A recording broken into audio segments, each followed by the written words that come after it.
बंधु माने आपणकर जदि मकर राशि होता है तेबे एही भिडियोटी को थरे मात्र शेष पर्यंत निश्चय देखंतु कारण मकर राशि व्यक्ति विशेष मानकर जीवन एही रज संक्रांति परठारु बदलिबाकु जाउची कारण ग्रह नक्षत्र मानकर चलन रे एक बहुत बड़ परिवर्तन हेबाकु जाउची जहा फल रे आपणक जीवन रे चलीथिबा समस्त दुख कष्ट एवं समस्यार अंत हेबाकु जाउची एवं पुनर्बार आपणक जीवन को खुशी फेरिबाकु जाउची। बुध शुक्र सूर्य एवं मंगल निजर राशि परिवर्तन करबाकु जाउछंती जहा फल रे आपणक जीवन रे किछि बड़ हेबाकु जाउची। तेबे आपणक जीवन रे कोन सब परिवर्तन हेबाकु जाउची केउ सब घटना आपणक जीवन रे घटिबाकु जाउची से विषय रे जानिबा पई आपण माने भिडियोटी को स्किप न करी शेष पर्यंत निश्चय देखंतु एवं आपणकर जदि मकर राशि होइथाय तो भिडियोटी को लाइक करी चैनल टी को सब्सक्राइब करि दियंतु। कमेंट बॉक्स रे भक्ति एवं श्रद्धार सहित जय श्री जगन्नाथ निश्चय लिखंतु।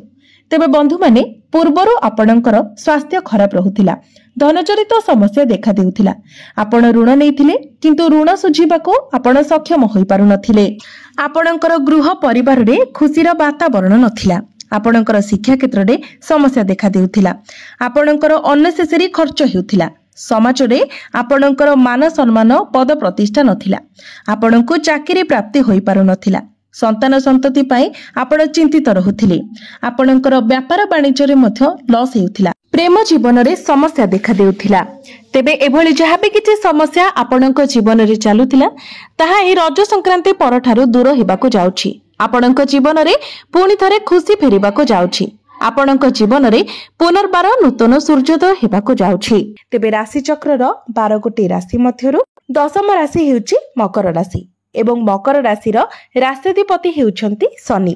तेबे शनि आपणक कुंडलीर तृतीय भावरे विराजमान अछंती आपणक कुंडलीर द्वितीय भावरे विराजमान अछंती राहु चतुर्थ भावरे विराजमान अछंती शुक्र षष्ठ भावरे विराजमान अछंती गुरु बुध एवं सूर्य आपणकर अष्टम भावरे विराजमान अछंती केतु एवं मंगल। तो सर्वप्रथमे आसंतु जानि नेबा आपणकर स्वास्थ्य किपरि रहिबो एही रज संक्रांति परे। तेबे बंधु माने कुंडलीर प्रथम भावटी होइथाय आपणकर स्वास्थ्यर भाव इम्यूनिटी सिस्टमर भाव एवं आपणक प्रथम भावर अधिपति हेउछंती शनि शनि आपणकर तृतीय भावरे विराजमान अछंती तृतीय भावरे शनिकर गोचर को भल माना जाय थाए।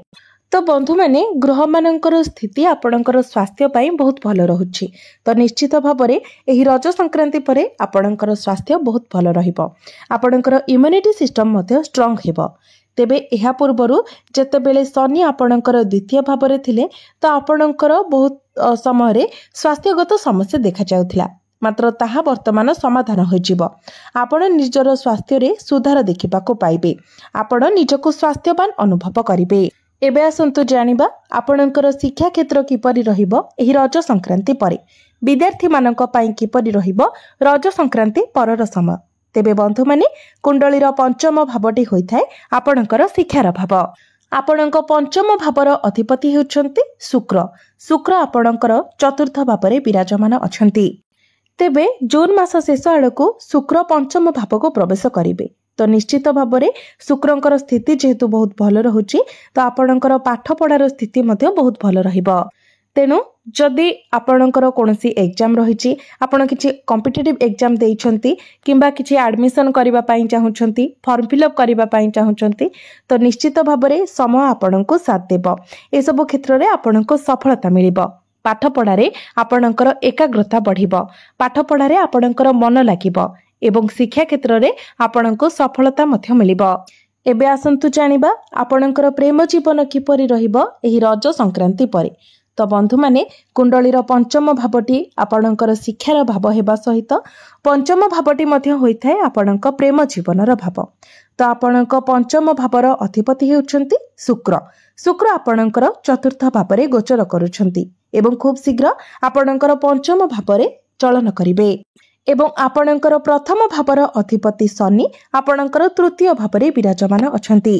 तो प्रेम जीवन मध्य आपणकर बहुत भल रहिबो पूर्वरु जदि आपणक मध्यरे कोनोसी भी वैचारिक मतभेद थिला कोनोसी प्रकार मनांतर मतांतर थिला किंबा कोनोसी प्रकार समस्या रहितिला से गुडिक समाधान होइजिबो ଆପଣଙ୍କ ମଧ୍ୟରେ ବୁଝାମଣା ଭଲ ରହିବ।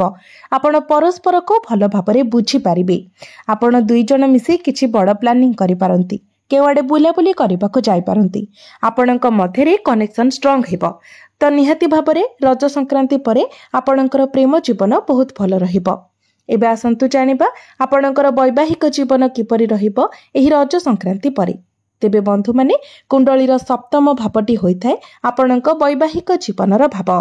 ତ ବନ୍ଧୁମାନେ, ଯେହେତୁ ଆପଣଙ୍କର ମଙ୍ଗଳ ଆପଣଙ୍କର ଅଷ୍ଟମ ଭାବରେ ବିରାଜମାନ କରୁଛନ୍ତି, ତ ଏହାକୁ ଅଷ୍ଟମାଙ୍ଗଳିକ ଦୋଷ କୁହାଯାଇଥାଏ। ଏବଂ ମଙ୍ଗଳ ଆପଣଙ୍କର ଅଷ୍ଟମ ଭାବରେ ରହି ଆପଣଙ୍କର ଦ୍ୱିତୀୟ ଭାବକୁ ଦେଖୁଥିବା ହେତୁ ଆପଣଙ୍କର ନିଜ ବାଣୀ ଉପରେ ନିୟନ୍ତ୍ରଣ ରହିବ ନାହିଁ, ଯାହାଫଳରେ ଆପଣଙ୍କର ବାଣୀ ଯୋଗୁଁ ହିଁ ଆପଣଙ୍କର ବୈବାହିକ ଜୀବନରେ କିଛିଟା ସମସ୍ୟା ଦେଖାଦେଇପାରେ। ତ ଆପଣ ଚେଷ୍ଟା କରନ୍ତୁ ଆପଣଙ୍କର ବାଣୀ ଉପରେ ସଂଯମତା ରଖିବା ପାଇଁ। କିନ୍ତୁ ଏମିତିରେ ଦେଖିବାକୁ ଗଲେ ଆପଣଙ୍କର ବୈବାହିକ ଜୀବନ 70-80% ଭଲ ରହିବ। କେବଳ ଆପଣ ନିଜର ବାଣୀ ଉପରେ ସଂଯମତା ରଖନ୍ତୁ। ଏବେ ଆସନ୍ତୁ ଜାଣିବା ସବୁଠାରୁ ଗୁରୁତ୍ୱପୂର୍ଣ୍ଣ ବିଷୟବସ୍ତୁ ଆପଣଙ୍କର ଭାଗ୍ୟ, କ୍ୟାରିୟର ଏବଂ ବ୍ୟାପାର ବାଣିଜ୍ୟର ସ୍ଥିତି କିପରି ରହିବ ଏହି ରଜ ସଂକ୍ରାନ୍ତି ପରେ। ତେବେ ବନ୍ଧୁମାନେ, କୁଣ୍ଡଳୀର ନବମ ଭାବଟି ହୋଇଥାଏ ଆପଣଙ୍କର ଭାଗ୍ୟର ଭାବ। ଆପଣଙ୍କ ନବମ ଭାବର ଅଧିପତି ହେଉଛନ୍ତି ବୁଧ। ବୁଧ ଆପଣଙ୍କର ଷଷ୍ଠ ଭାବରେ ଗୋଚର କରୁଛନ୍ତି। ତ ବୁଧ ନିଜର ସ୍ୱଗୃହକୁ ପ୍ରବେଶ କରିବେ ଏବଂ ଷଷ୍ଠ ଭାବରେ ରହି ଆପଣଙ୍କର ଦ୍ୱାଦଶ ଭାବକୁ ଦେଖିବେ। ତ ଆପଣଙ୍କର ଯଦି ଦୂରର କିଛି କାର୍ଯ୍ୟ ରହିଛି, ଆପଣ କୌଣସି ଲଙ୍ଗ ଟ୍ରାଭେଲ କରିବା ପାଇଁ ଚାହୁଁଛନ୍ତି କିମ୍ବା କିଛି ବଡ଼ କାର୍ଯ୍ୟ କରିବା ପାଇଁ ଚାହୁଁଛନ୍ତି, ତ ଏସବୁରେ ନିଶ୍ଚିତ ଭାବରେ ଆପଣଙ୍କୁ ସଫଳତା ମିଳିବ। କାରଣ ବୁଧ ଆପଣଙ୍କର ଷଷ୍ଠ ଭାବରେ ତାଙ୍କର ନିଜର ସ୍ୱଗୃହରେ ବିପରୀତ ରାଜଯୋଗର ନିର୍ମାଣ କରୁଛନ୍ତି। ବୁଧ ଆପଣଙ୍କୁ ସମସ୍ତ ପ୍ରକାରର ବିପରୀତ ପରିସ୍ଥିତିରୁ ବାହାରକୁ ନେଇ ଆସିବେ। ଯେଉଁ କାର୍ଯ୍ୟରେ ବି ଆପଣ ହାତ ଦେବେ, ପ୍ରଥମେ ଯଦିଓ ସେଥିରେ କିଛିଟା ସମସ୍ୟା ଦେଖାଦେବ, କିଛିଟା ବିଳମ୍ବ ହେବ, କିନ୍ତୁ ପରିଶେଷରେ ନିଶ୍ଚିତ ଭାବରେ ସେଥିରେ ଆପଣଙ୍କୁ ସଫଳତା ମିଳିବ। ବୁଧଙ୍କର ଦୃଷ୍ଟି ଆପଣଙ୍କର ଦ୍ୱାଦଶ ଭାବ ଉପରେ ରହୁଥିବା ହେତୁ ଆପଣଙ୍କର ଖର୍ଚ୍ଚ ବଢ଼ିବ। କିନ୍ତୁ ସେସବୁ ଖର୍ଚ୍ଚ କୌଣସି ଶୁଭ ମାଙ୍ଗଳିକ କାର୍ଯ୍ୟରେ ହୋଇପାରେ କିମ୍ବା ଆପଣ ଯଦି କିଛି ନୂତନ କାର୍ଯ୍ୟ ଆରମ୍ଭ କରିବା ପାଇଁ ଚାହୁଁଛନ୍ତି, ତ ସେଥିରେ ଆପଣଙ୍କର ଖର୍ଚ୍ଚ ହୋଇପାରେ। ଖର୍ଚ୍ଚ ଆପଣଙ୍କର ଭଲ ବାଟରେ ହେବ। ତ ନିଶ୍ଚିତ ଭାବରେ ରଜ ସଂକ୍ରାନ୍ତି ପରେ ଆପଣଙ୍କର ଭାଗ୍ୟ ବହୁତ ଭଲ ରହିବ। ଆପଣଙ୍କୁ ଆପଣଙ୍କ ଭାଗ୍ୟର ସପୋର୍ଟ ମିଳିବ।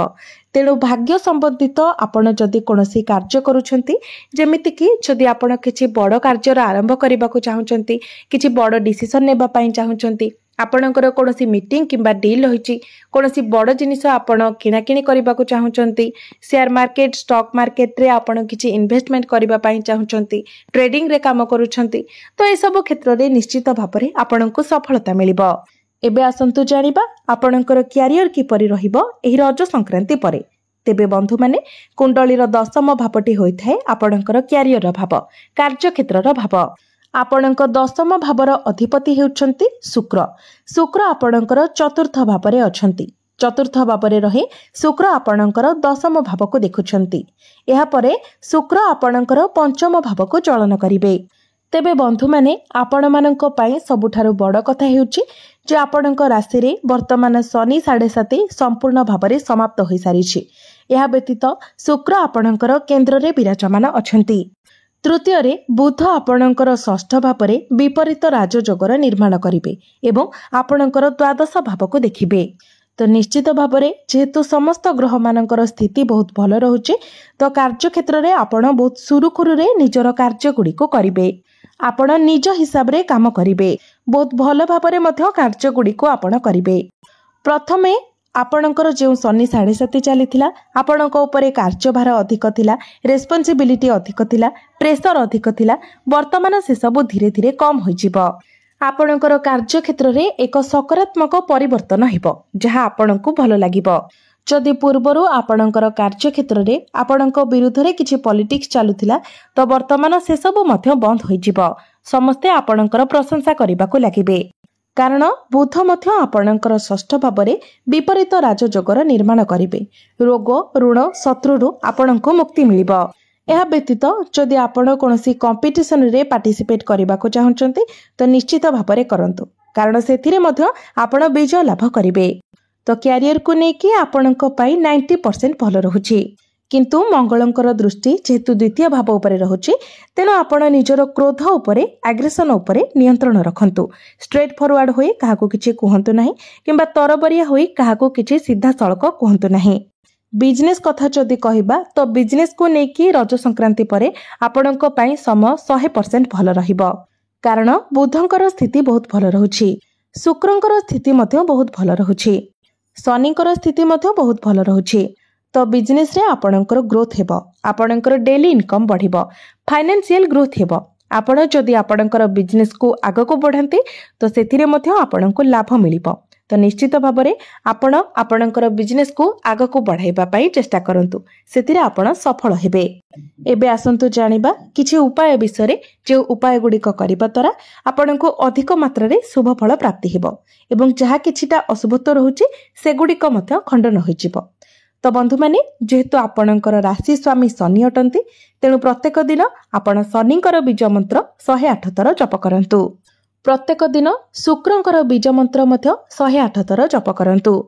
प्रत्येक दिन गायत्री मंत्र मध्य 108 थर जप करंतु एवं प्रत्येक दिन हनुमान चालीसार पाठ करंतु एवं प्रत्येक दिन आपण उदित सूर्य को तंबा पात्र रे जलार्घ्य अर्पण करंतु। निश्चित भाव में आपणको अधिक मात्रा रे शुभ फल प्राप्ति हेबो। तेबे बंधु माने आपणकर जीवन मंगलमय हो, यह ही ईश्वरंक निकटरे मोर प्रार्थना। धन्यवाद।